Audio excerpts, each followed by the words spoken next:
2153065 dari Prodi Pendidikan Fisika. Di sini saya akan menjawab soal ujian tengah semester dari mata kuliah landasan pendidikan. Yang pertama yaitu mengenai fungsi mata kuliah landasan pendidikan. Jadi, landasan pendidikan itu sendiri merupakan dasar pijakan atau titik konsep bagi terlaksananya praktek pendidikan atau studi pendidikan.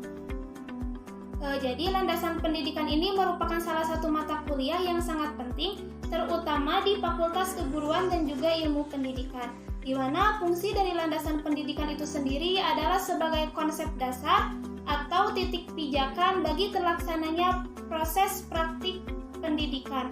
Nah, jadi kita sebagai calon-calon guru ataupun calon pendidik, insya Allah apabila kita mempelajari tentang landasan pendidikan ini dapat mengetahui konsep, prinsip-prinsip, dan teori-teori pendidikan dalam melaksanakan praktik pendidikan. Kemudian, secara langsung atau tidak langsung, landasan pendidikan ini memberikan kontribusi terhadap pola pikir dan juga pola kerja kepada seorang pendidik tentang bagaimana baiknya dan bagaimana seharusnya kita melakukan praktik pendidikan. Nah, jadi apabila kita melakukan atau apabila kita mempelajari tentang landasan pendidikan ini, kita sebagai seorang pendidik dapat mengetahui bagaimana sih baiknya atau bagaimana sih seharusnya kita melakukan praktik pendidikan itu sendiri. Karena apabila kita mempelajari landasan pendidikan itu kan landasan pendidikan yang kita pelajari itu termasuk terhadap studi pendidikan. Nah, ntar apabila kita melakukan suatu praktek pendidikan, studi pendidikan dari landasan pendidikan itu akan kita aplikasikan terhadap pelaksanaan praktik pendidikan. Nah, kemudian yang selanjutnya, fungsi dari landasan pendidikan itu sendiri akan memberikan arahan kepada kita sebagai seorang pendidik agar terhindar dari kesalahan-kesalahan dalam melaksanakan praktik pendidikan, seperti kesalahan-kesalahan teknis, kesalahan-kesalahan dari kita pribadi sebagai seorang pendidik, dan juga kesalahan-kesalahan yang sifatnya konseptual. Jadi, apabila kita mempelajari landasan pendidikan ini dengan benar, kita akan terhindar dari kesalahan-kesalahan dalam mendidik, dan juga kita akan terlatih baik itu kepribadian atau pola pikir serta pola kerja kita sebagai seorang pendidik yang baik itu seperti apa. Jadi, menurut saya mata kuliah landasan pendidikan ini merupakan salah satu mata kuliah yang sangat penting dan yang harus dipelajari bagi kita sebagai seorang pendidik ataupun calon-calon pendidik. Yang kedua yaitu mengenai hubungan antara hakikat manusia dan juga pendidikan. Nah, hubungan antara hakikat manusia dan juga pendidikan itu terdapat dua pendapat. Yang pertama yaitu menurut Ibnu Khaldun. Menurut Ibnu Khaldun, hakikat manusia itu adalah sebagai hamba dan juga wakil Allah di muka bumi. Makhluk yang diciptakan Allah dengan berbagai potensi serta dibekali dengan panca indera penglihatan, pendengaran, dan juga akal untuk menjadi intelek murni dan juga mempunyai jiwa yang perspektif. Nah, sedangkan pendidikan itu bertujuan untuk mengenal luar lingkup di luar diri manusia, seperti Tuhan yang disembah, kemudian wahyu-wahyu yang diturunkan kepada para rasulnya, sehingga manusia itu mempunyai kemampuan untuk membangun peradaban demi terciptanya kehidupan yang bahagia dunia akhirat.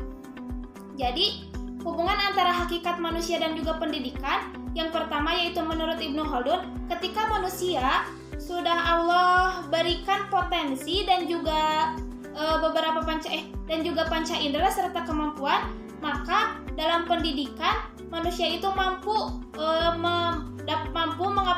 mengaplikasikan potensi yang telah Allah berikan itu untuk belajar mengenai hal-hal yang berada di luar dirinya, sehingga dia itu mampu mengembangkan potensi serta membangun peradaban umat demi terciptanya kehidupan yang bahagia dunia dan akhirat. Yang kedua yaitu menurut John Dewey. Menurut John Dewey, hakikat manusia itu adalah makhluk yang mempunyai kekuatan dan pola serta watak, pikir, rasa dan juga semangat atau kemauan dan nafsu dan juga juga insting. Nah, pendidikan merupakan organisasi pengalaman hidup, pembentukan kembali pengalaman hidup, dan juga perubahan pengalaman hidup.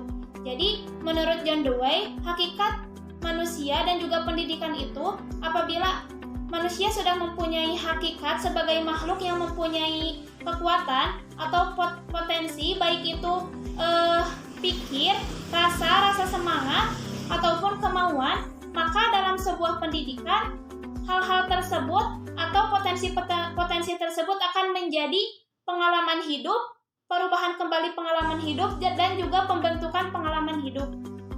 Dari pendapat kedua tokoh tersebut, yaitu Ibnu Khaldun dan juga John Dewey, kita dapat lihat dengan jelas perbedaan mengenai konsep pendidikan yang masing-masing mereka tawarkan. Nah, konsep tersebut dapat dipadukan tetapi tidak secara keseluruhan karena pendapat dari John Dewey itu sendiri tidak semuanya cocok dengan konsep ajaran Islam yang telah dikemukakan oleh Ibnu Khaldun. Yang selanjutnya, poin ketiga. Guru memiliki peranan penting dalam menanamkan nilai-nilai toleransi terhadap peserta didik. Nah, salah satu hal yang dapat dilakukan oleh seorang guru untuk menanamkan nilai toleransi terhadap peserta didik yaitu dengan mempunyai kompetensi yang optimal dan juga profesional, serta mempunyai komitmen yang kuat dalam memberikan keteladanan terhadap peserta didik mengenai nilai-nilai karakter, salah satunya yaitu nilai toleransi.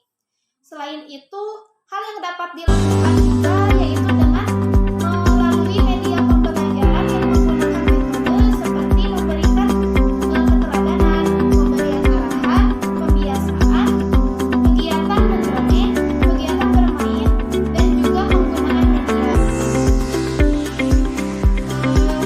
Guru juga dapat melakukan cara-cara berikut untuk menanamkan nilai-nilai toleransi terhadap peserta didik, yaitu yang pertama, tumbuhkan rasa cinta pada diri setiap anak. Yang kedua, menumbuhkan. Yang kedua, membangun harga diri setiap anak. Yang ketiga, tidak menilai pihak lain.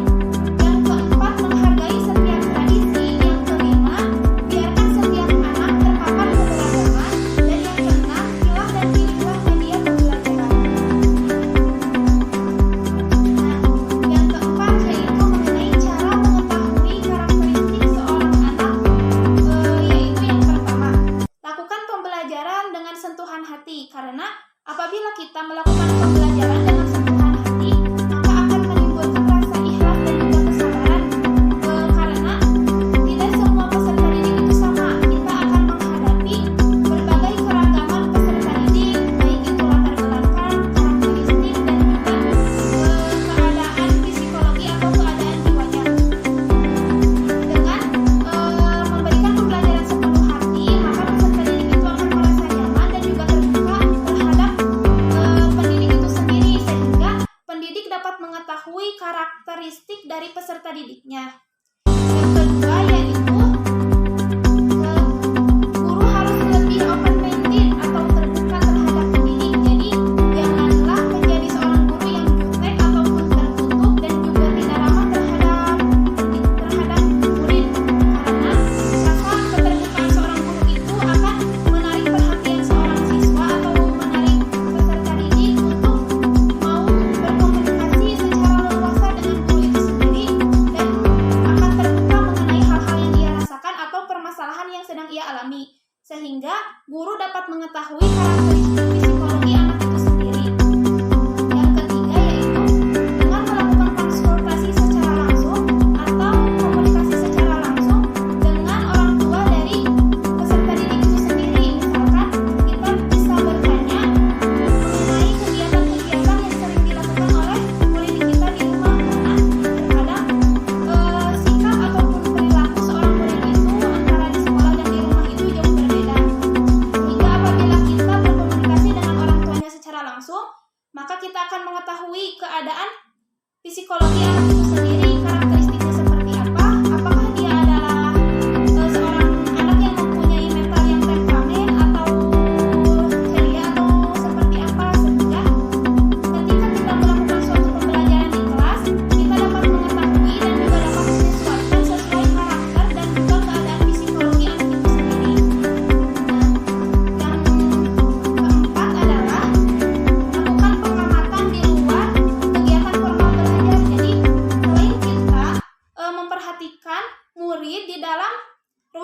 lingkup kelas atau ruang lingkup pembelajaran, kita juga harus memperhatikan mereka di luar jam pelajaran.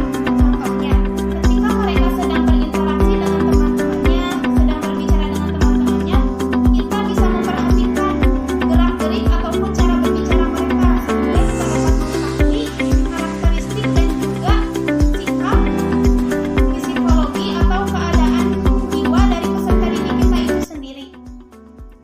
Yang kelima yaitu implikasi filosofis Pancasila terhadap pendidikan. Pendidikan merupakan usaha sadar dan juga terstruktur untuk mewujudkan suasana belajar dan proses pembelajaran agar siswa secara aktif dapat mengembangkan potensi untuk memiliki kekuatan spiritual keagamaan, pengendalian diri, kepribadian, kecerdasan, serta keterampilan, baik itu untuk dirinya sendiri, masyarakat, bangsa, dan juga negara. Hal ini tercantum dalam Pasal 1 Undang-Undang Nomor 20 Tahun 2003 tentang Sistem Pendidikan Nasional. Selain itu, dimensi historitas, dinamika, perkembangan kebudayaan, dan tugas yang diemban manusia mengimplikasikan harus adanya pendidikan sepanjang hayat. Jadi, implikasi dari filosofis Pancasila terhadap pendidikan itu manusia harus menjalankan Pasal 1 Undang-Undang Nomor 20 Tahun 2003 tentang pendidikan, di mana manusia dapat memiliki potensi untuk mempunyai kekuatan spiritual keagamaan, pengendalian diri, kepribadian, kecerdasan, dan juga keterampilan, baik itu untuk dirinya sendiri, masyarakat, bangsa, dan juga negara. Selain itu, pendidikan harus diselenggarakan sepanjang hayat dan juga diterapkan sejak dini, baik itu pendidikan informal, pendidikan formal, maupun pendidikan non-formal. Mungkin sekian yang dapat saya jawab. Mohon maaf bila banyak